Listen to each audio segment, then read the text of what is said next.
فویل نو هلاکت ته خرابی دا للذین داغ یهودیانو علماء د پاره یكتبون چې هغوی لیکي الکتاب کتاب یعنی تورات په خپل لاسونو باندې لیکي بأیدیهم په خپل لاسونو سره ثم بیا یقولون دا یهودیان وایي یهودیان عالمان دی عوام توایي هذا من عند الله دا د الله جل جلاله د طرف نه دی دا بسم الله الرحمن الرحیم نن زموږ د قرآن پاک د ترجمې سبق نمبر 37 سے سوره بقره شروع ده اوله سپاره ده نن به انشاءالله موږ د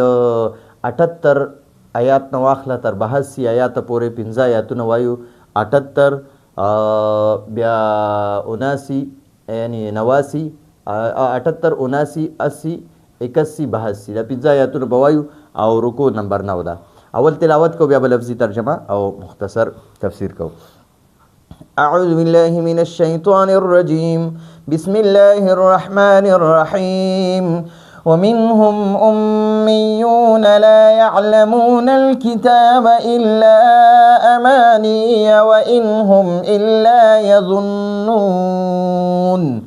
فويل للذين يكتبون الكتاب بأيديهم ثم يقولون هذا من عند الله ليشتروا به ثمنا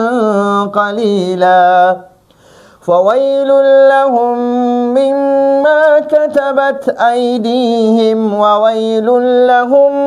مما يكسبون وقالوا لن تمسنا النار إلا أياما معدودة قل أتخذتم عند الله عهدا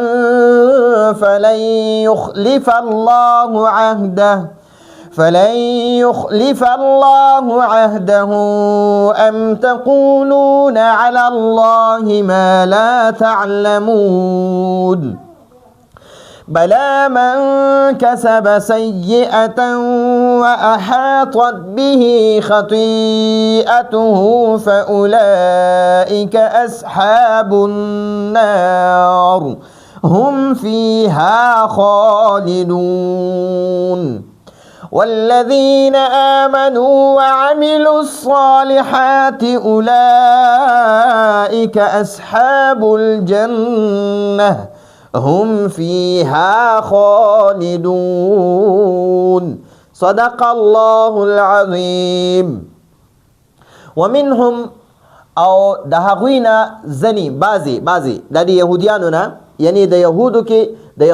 یهودونه بعضی امیون امی دا د امیون جمع ده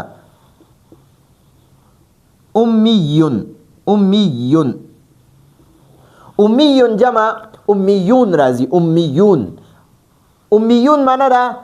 امیان یعنی انپړه خلق امی چې ده کنه دا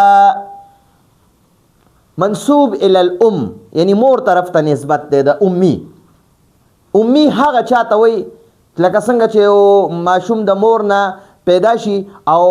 څه لیکل یا څه ویل نشي کولی نو هغه ماشوم ته امی وي یعنی منسوب الی الام مور طرف ته نسبت شو چې دا امی دی انپړه یعنی څه ویل او لیکل نشي کولی نه څه لیکلی شي او چې کوم شی نه لیکلی شي هغه ویلی نشي نو دغه کس ته انپړ وایي او دلته مراد عوام دي په دې یهودو کې دوه قسمه خلک وو یو به د دې عوامو او یو به د دې کوم عالمانو د یهودو چې کوم عالمان به د تورات عالمان پادریان ورته نن سبا وایي نو یو به هغه پادریانو او یو به امیان عوام خلک به وو چې هغوی به نه تورات ویلی شو نه به یې څه لیکل کولی شو ومنهم او دغه یهودونه بعضی امیون امیان انپړه خلکو یعنی پړه لیکه نه وو انپړه خلکو لا یعلمون چې هغوی نه پوهیږي الکتاب په کتاب باندې په تورات باندې نه پوهېدل عوامو که نه انپړه خلکو په کتاب نه پوهېدل الا سوا امانیه د دروغو ارزوګانو نو هغې به صرف د ګورئ عوام پکې وو که نه نو د هغې به صرف د دروغو ارزوګانې به وي او هغې به څه ارزوګانې وي څه تمناګانې به وي څه به د هغې امیدونه وو د دروغو امیدونه به یې دا وو امانیه چې دی دا د امنیتون جمع ده نیتن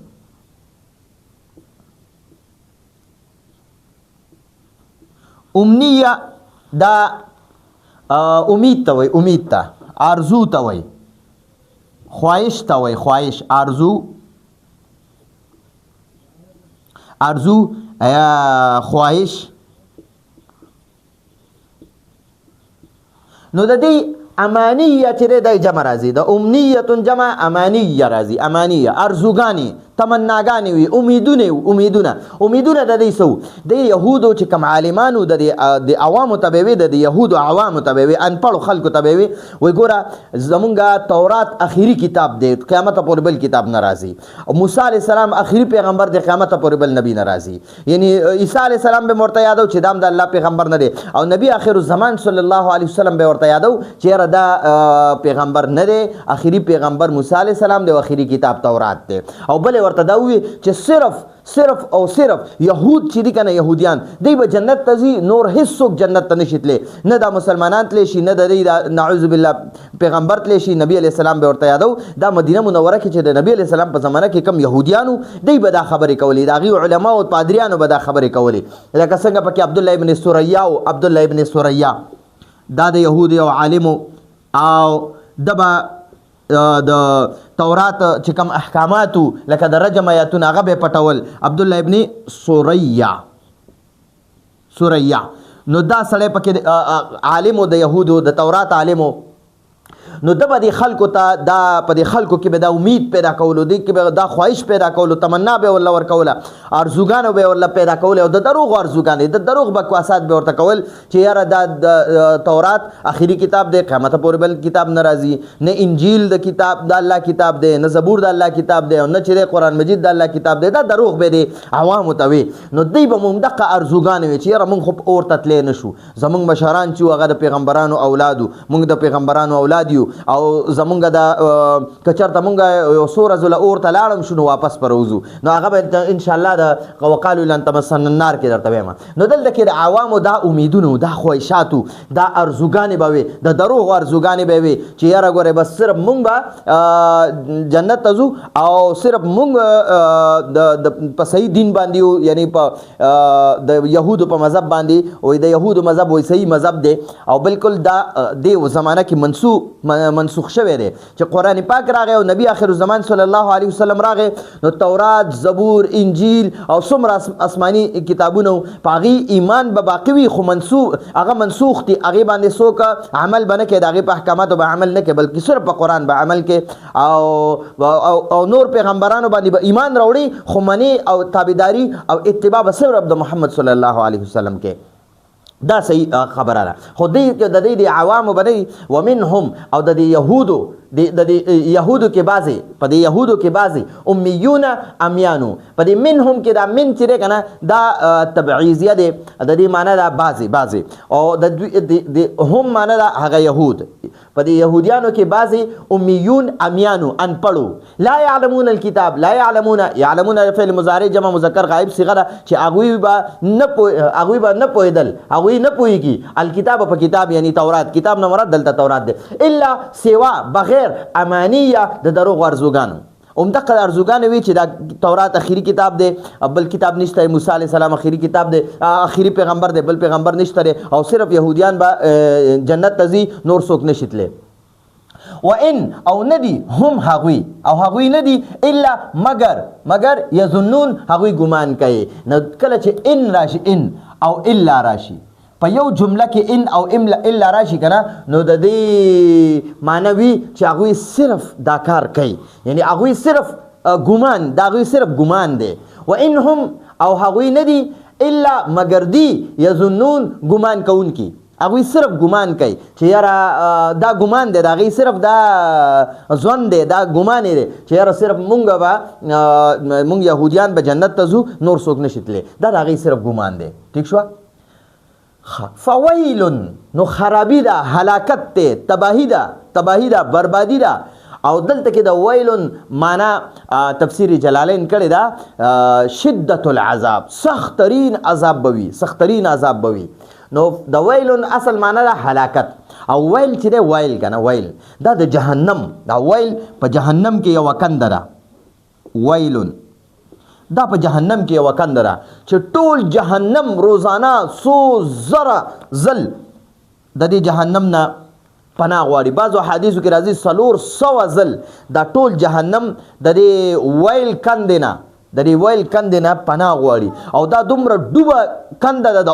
اور دومره ډوبه کنده ده چې په دې کې یو کافر الله پاک ورغورځي کنه نو 40 کاله به دا په دغه کې ښکته روان وي 40 کاله او په 40 کالو کې د دې هغه لاندې ته ته نشي رسیدی. دا ویلون دومره خطرناکه کنده ده. نو یو خو دا د جهنم کنده ده. دویم شدت العذاب ته وي سخترین عذاب ته وي. نو دغه 40 کاله چې په دې جهنم کې روان وي او سړی او دا د هغې ته ته نشي رسیدی نو پوه شه چې دغه کې به دا پرې روانه کې څومره سوځېږي. د جهنم اور د دنیا د اور نه 80 چنده زیات ګرم دی. ٹھیک شو جی. نو فویلون نو هلاکت ته خرابی ده بربادی ده سخترین عذاب ده للذین د هغه یهودیانو د پاره هغه یهودی علماو د پاره یكتبون چې هغوی لیکي الکتاب کتاب بأیدیهم په خپلو لاسونو باندې بأیدیهم خپلو لاسونو سره ایدی چې کنه ایدی دا ګوره ایدی لاسونو ته وای او ید نه دی ید یو لاس ته وای. نو د ید جمع ایدی راځي ایدی. ٹھیک شو. بأیدیهم خپلو لاسونو سره به کتاب ولیکو او بیا به وی دا د الله پاک کتاب دی. بیا به الله پاک ته منسوب کو چې یاره دا کتاب خدا الله دی. حالانکه دوی به په خپل دروغ او رښتیا یو ځای کړل او هغه به لیکل میکل به وکړه چې کم به رښتیا و د رجم آیاتونه به چې چا به پیسې ورله ورکړې کم مالداره سړي به پیسې ورکړي هغه د رجم آیات په ورله یا بدل کو د هغې حکم به بدل کو یا به چې هغې باندې لاس کېښودو چې نه په تورات کې نشته دی دغه. نو دی وی دلته قرآن کې الله پاک فرمایي فویلون نو سخترین عذاب دی هلاکت دی بربادي ده خرابی ده للذین د هغه یهودي علماو د پاره یكتبون چې هغوی لیکي الکتاب کتاب د تورات نوم به ورکو او د ځان نه به ولیکلو بأیدیهم خپلو لاسونو سره. نو د دې هم معنا به موږ خپل وکړو او اید لاسونه او با معنا نه سره خپلو لاسونو سره په خپلو لاسونو به لیکل وکړو او بیا عوامو ته وي چې دا د الله کتاب دی هذا من عند الله. نو د دقه یهودیانو د پاره هلاکت ته او سخترین عذاب دی. ثم بیا به د یهودیانو علما وي د یهودو علما به وي هذا یقولون هغوی وایي ثم یقولون بیا دغه یهودي علما چې کوم دروغجن علما هغوی وایي هذا دا کم لیکل چې دی دا کم کتاب چې دی من عند الله د الله د طرف نه دی من عند الله د الله د طرف نه دی. او دا به سره پاره کول دا لیکل به سره پاره کول لیشترو د دې لپاره چې هغوی واخلي اشتراو کی به د هغې په بدله کې یعنی دا کتاب چې به کوم لیکو د دې په بدله کې به ثمنن قلیلا ثمنن موصوف ته قلیلا صفت ته موصوف به اول مونږه د صفت معنی کو وروسته به د موصوف معنی کو قلیلا معنی د لږ او ثمنن معنی د قیمت. نو معاوضه بدله نو دا به د دې لپاره دا کتاب په خپلو لاسونو باندې لیکلو چې کم مالدار خلک به هغې ته به ووي چې یاره دا کم کتاب دی دا دغه لپاره دی د لپاره دا د الله د طرف نه دی. نو دې لپاره به ورته دا وي چې یاره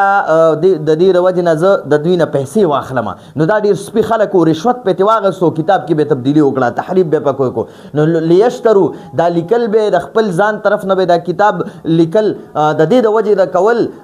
به چې د دې لیکلو په بدله کې د دې لیکلو په عوض کې ثمنن قلیلا لږ قیمت واخلي. دې لپاره به دا لیکل دنیاوي عارضي ژوند دپاره به د الله کتاب تورات بدل کو. نو فویل نو هلاکت ده تباهی ده شدت العذاب ده سخترین عذاب ده لهم دغه یهود علماء د پاره مما د دې وجنه چې کتبت لیکلو با ایدیهم د هغوی لاسونو یعنی هغوی به په خپلو لاسونو باندې لیکل وویل او خرابی ده هلاکت ده بربادی ده شدت العذاب ده سخترین عذاب ده لهم د هغوی لپاره مما دغه یهود علماء د پاره مما د هغې وجې نه چې یکسبونه هغوی به ګټلو کم رشوت چې به اخیستلو د دې د وجې نه هم دوی له سخترین عذاب به الله ورکوي د دې د وجې نه د دې لپاره هلاکت دی چې دوی په دغه کم لیکلې په خپلو لاسونو باندې کړي دي د هغې د وجې نه به هم دوی له الله پاک سخترین عذاب ورکوي. ٹھیک شو جي. او چې کم په دې رشوت اخلي رشوت دی رشوت خوارو رشوت په واغستو او چې کوم حقیقي حکم به د توراتو هغه به بدل کو او چې چا به پیسې ورنکړي کنه د یهودو علماو د پاره او چې څه مسلې لا براغلیو نو چې کوم حقیقي مسله به هغه به ورته بیان کړي چې د رجم مسله به ومقه د رجم آیاتونه به ورته خودل او د رجم هغه حکم به ورته بیان کو ځکه هغه به رشوت نو ورکړي او چې کوم به مالدار او رشوت په ورکو نو حقیقي حکم به ورله پټ کو نو داسې دا یهود دغه ظالمان خلکو د یهودو د علما او د هغې د وجې نه د مشرانو د رؤساو او د علماو د وجې نه دا علما دا د یهودو عوام هغه بربادو وقالو او هغوی وایي دا یهودیان وایي وقالو دا قالو دا د جمع مذکر غایب صیغه ده د فعل ماضي او د کې چې کوم واو ضمیر فاعل دی نو دا هماغه یهودو ته راجع دی چې دا یهودیان وایي لن تمسنا لن تصیبنا لن تمسنا یعنی لن تصیبنا مونږ ته به هرګز نه رارسي النارو اور یعنی مونږ به هرګز اور نشي سوځولی مونږ به هرګز اور نشي یعنی ټچ کولی مونږ ته به نږدې نشي راتلی دا اور الا مگر راتلی بشي را رسیدی بشي راته ایاما معدودا یو څو د شمار ورځې یعنی دی وایي دا یهودیان وایي چې مونږ خو ابناء الله مونږه نحن ابناء الله واحباؤه مونږ خو د الله بچیو نعوذ بالله او د الله محبوب بندگان یو د الله هغه یعنی نیازبین یو د الله نیازبین یو او د الله محبوب بندگان یو او د الله بچیو نعوذ بالله نو مونږ خو اور نشي سوځولی خو یو څو ورځې به پکې سوځېږو نو علما مفسرین فرمایي و یو څو ورځو نه دی مراد هغه څلوېښت ورځې یادوي چې موسی علیه السلام کوه طور ته لاړو او سامري دی له سخی جوړ کو او د دې بني اسرائیلو چې څومره خلک وو دی د هغه سخي عبادت شروع کو نو یې څلوېښت ورځې عبادت کړو نو مونږ یهودیان به صرف او صرف چې هر څومره ګناهونه وکړو خو صرف څلوېښت ورځې به مونږ په دغه اور کې سوځېږو وایي واپس به مته الله روباسي نو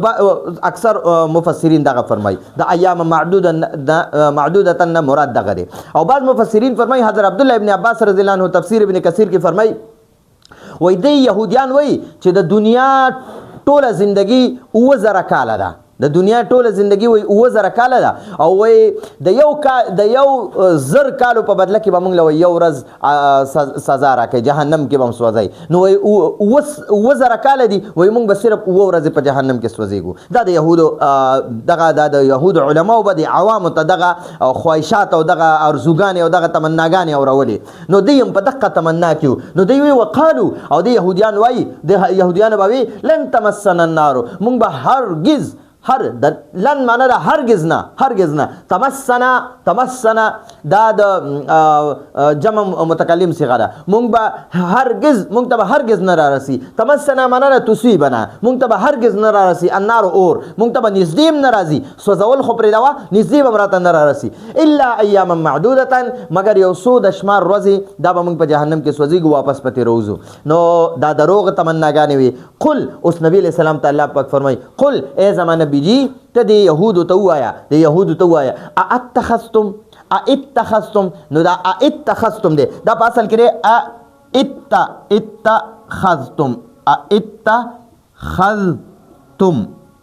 اتخذتم نو بیا دوه همزاګان یو ځای راغلل یو دا سوالیه والا دی دا د سوال لپاره دی آیا تاسو اغستې ده ٹھیک شو نو دا دوه همزاګان یو ځای راغلل نو عرب دا ډېر یعنی بد ګڼي نو دا اولنې چې کوم د اتخذتم دا د جمع مذکر حاضر د صيغې دغه د حمزه دی دا ته د منځ نه اوښکلو نو دا په اصل اتخذتم دی خو ویل کېږي اتخذتم بس صرف دا د حمزه استفهامیه چې دی دقه ورسه وویلی شي او اتخذتم دا حمزه الوصل لرې کړی دی ټیک شوه د تخفیف د پاره چې دا صيغه مشکل نه دا آسان ویل کیږي نو دا په اصل کې اتخذتم دی اتخذتم په اصل کې اتخذتم دی نو دا حمزه چې دا اولنې حمزه دا د سوال د پاره دی آیا اتخذتم تاسو غستې دا عهد الله د الله نه وعده عهدا یعنی عند الله د الله نه عهدا سوادا تاسو سره الله پاک سواده کړی دا تاسو سره الله پاک سواده کړی دا چې یاره بس مونږ به صرف دغه څلوېښت ورځې یا اووه ورځې به په جهنم کې سوځېږئ نور به نشئ سوځېدی نو آیا تاسو سره الله پاک دا واده کړی ده فلن يخلف الله نو لن یخلفا هیڅ کله به خلاف ورزی ونکي خلاف ورزی به ونکي الله جل جلاله هیڅ کله به الله پاک خپل خلاف ورزی ونکي عهده د خپل وعده الله پاک به کلم د خپل وعده خلاف ورزی ونکي آیا تاسو دا ګمان کوئ نبی علیہ السلام ته الله پاک فرمایي چې د یهودو ته وایي چې دوی کومه ارزوګان او خواهشات دي کنه نو دوی ته وایي آیا تاسو سره الله پاک وعده کړی دا تاسو سره الله پاک وعده کړی دا چې تاسو به صرف یاده سلوي خورځي یاده و ورځې په جهنم کې سوځيږي بیا به نور نه سوځيږي او الله پاک د خپل وعده خلاف ورزي نه کوي بلا دا په معنا د بلا دی بلا بل د بل دی بلکې دا په معنا د بل دی دلته ما معنا یا لیکل دی خدا اصل کې په معنا د بل دی بلکې تقولون تاسو وایي د يهوديان ته وایي تاسو وایي علی الله په الله جل جلاله ما هغه دروغجن خبري لا تعلمون چې تاسو په نه پوهیږئ تاسو په الله پاک باندې هغه دروغ غنئ دروغ تړئ په الله پاک پسې دروغ تړئ چې الله پاک وایي چې بس تاسو به صرف څلوېښت ورځې یا اووه ورځې دا په جهنم کې سوځېږئ بیا به تاسو کله په جهنم کې نه سوځېږئ نو دا د دې د دروغو دعوا دی به وي نحن ابناء الله واحباؤ موږ د الله پاک بچي یو نعوذ بالله د الله د پیغمبرانو بچي یو د یعقوب علیه السلام اولاد یو او داسې د یوسف علیه السلام اولاد یو موسی علیه السلام په موږ کې راغلی داود علیه السلام راغلی سلیمان علیه السلام راغلی نور داسې یوشع ابن نون علیه السلام هارون علیه السلام په موږ کې ډېر زیات پیغمبران راغلي او موږ وایي د پیغمبرانو اولاد یو وای مونږ که هر څومره ګناهونه په دنیا کې وکړو مونږ وای الله پاک سزاګانې نه راکوي نه به هم جهنم کې غورځوي دا د دې صرف د دروغو هغه افترا علی الله ورته وایي افترا علی الله په الله پاک باندې دروغ تړل هغه دوی به دغه ګمان کولو نو نبی علیه السلام ته الله پاک فرمایي قل ای زما نبي جي ته ووایه د یهودیانو ته ووایه اتخذتم آیا تاسو اخیستې ده عند الله د الله سره د الله نه عهدا سوادا تاسو د الله نه سوادا اخیستې ده فلن یخلف الله چې الله جل جلاله به هېڅکله د عهده د خپلې وعدې خلاف ورزي نه کوي ام تقولون بل تقولون ام تقولون د بل تقولون په معنا کې دی ام تقولون یعنی بلکې تاسو وایي علی الله په الله پاک باندې ما هغه د دروغو خبرې لا تعلمون چې تاسو پرې نه پوهیږئ تاسو په هغې باندې نه پوهېږئ د عوامو ته وایي او تاسو ته په الله پاک باندې هغه دروغ خبرې ګڼئ ځکه چې ستاسو احباب و رهبان درته ویلي ستاسو علماو درته ویلي چې یاره بس صرف به تاسو په جهنم کې څلوېښت ورځې یا اووه ورځې سوځېږئ دا تاسو په الله پاک باندې هغه دروغ تړئ چې تاسو په دې پخپله نه پوهېږئ او تاسو علما ویلي دي نو دا به د عوامو دا دغه کولو بلا معنا ده ولې نه تاسو به سوځېږئ د دې دغه معنا ده ولې نه تاسو به په اور کې سوځېږئ تاسو به تمسکم النار تاسو ته د اور در رسی بلا معنا ده بلا تمسکم النار بالکل تاسو ته به اور در رسی من چاچی کسبا وکړه سیئتن څه ګناه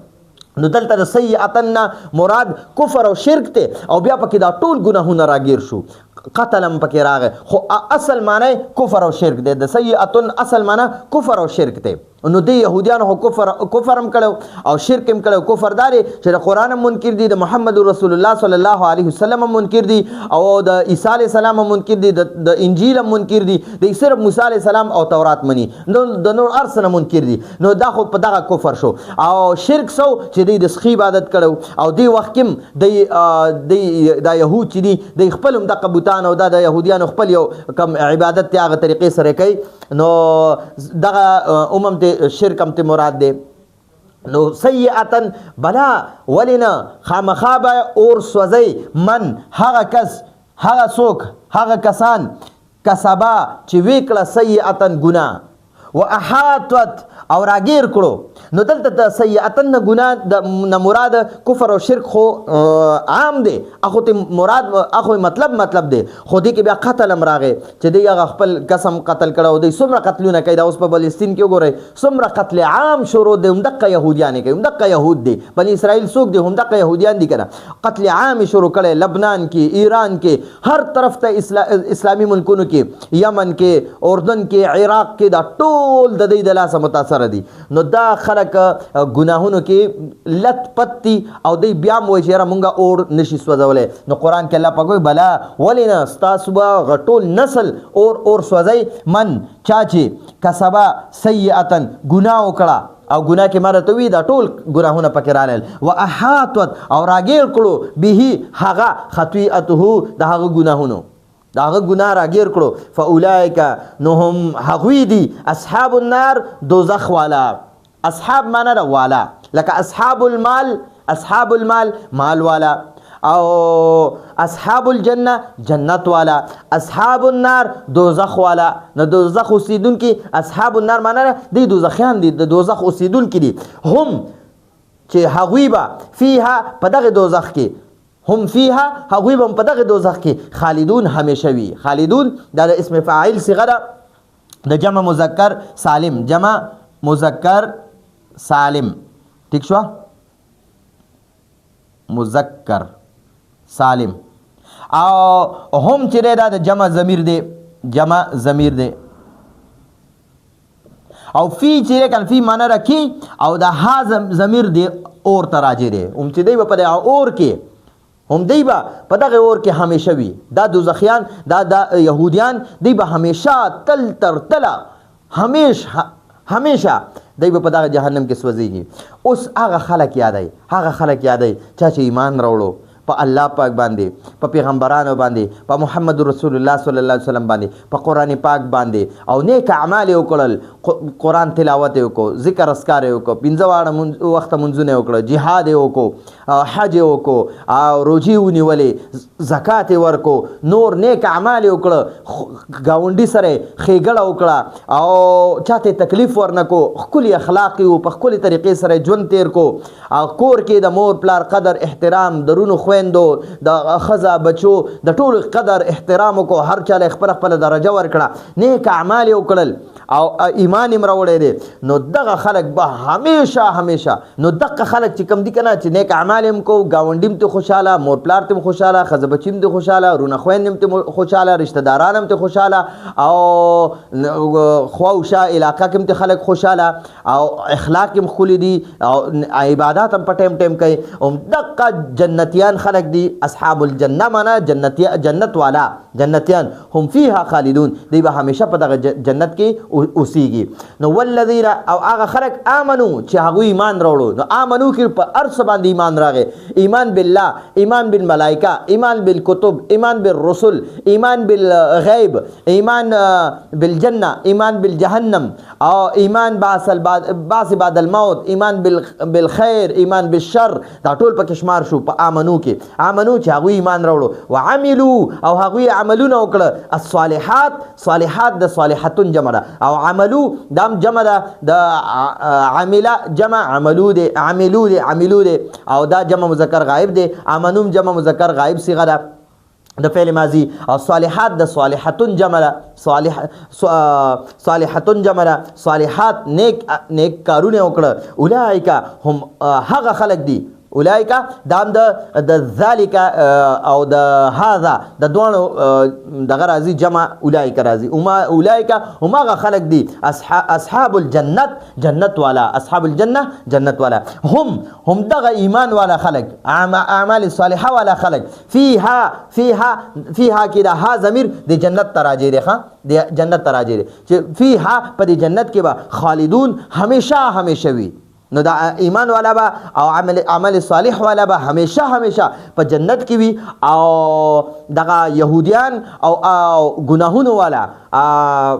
سیئتا اولئک خطیئته فاولئک اصحاب النار دی به همیشه په جهنم کې اوسېږي. نو دا زموږه لفظي ترجمه او تفسیر. اوس د دې مونږه صرف لفظي ترجمه کوو.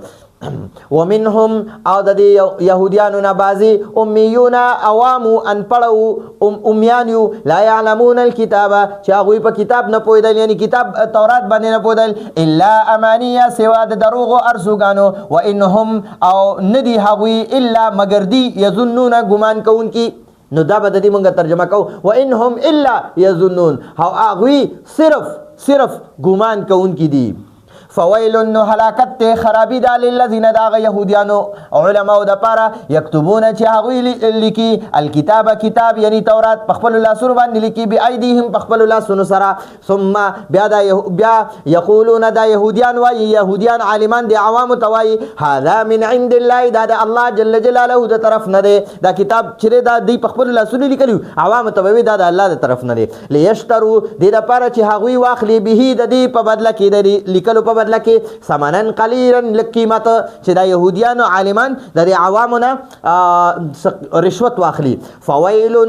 هلاکت تباهی دا بربادی دا او خرابی دا لهم د هغه یهود علماء د پر مما د دې د وجنه چې کتبت لیکلو ایدیهم د هغوی لاسونو وویل او خرابی دا هلاکت تباهی دا سخترین عذاب دی لهم د دغه یهودیانو علماء د پر مما د دغه د وجنه یکسبون چې هغوی به ګټلو د هغوی د دې ګټلو د وجنه اغیبا چې دا کم رشوت اغستلو په دغه لیکلو باندې د دغه د وجنه وقالو او دا یهودیان وایي لن تمسنا النار مونږ به هرگز مونږ ته به هرگز اور نه رارسي یعنی مونږ به هرگز اور نه سوځي الا مگر سوځي بم ایاما معدوده یو څو د شمار ورځې یعنی څلوېښت ورځې زموږ مشرانو د اسخي عبادت کړو مونږ به مقه څلوېښت ورځې په اور کې سوځو واپس به جنت ته داخليږو همیشه به جنت کې دا د دې ګمان او ارزوګانې وي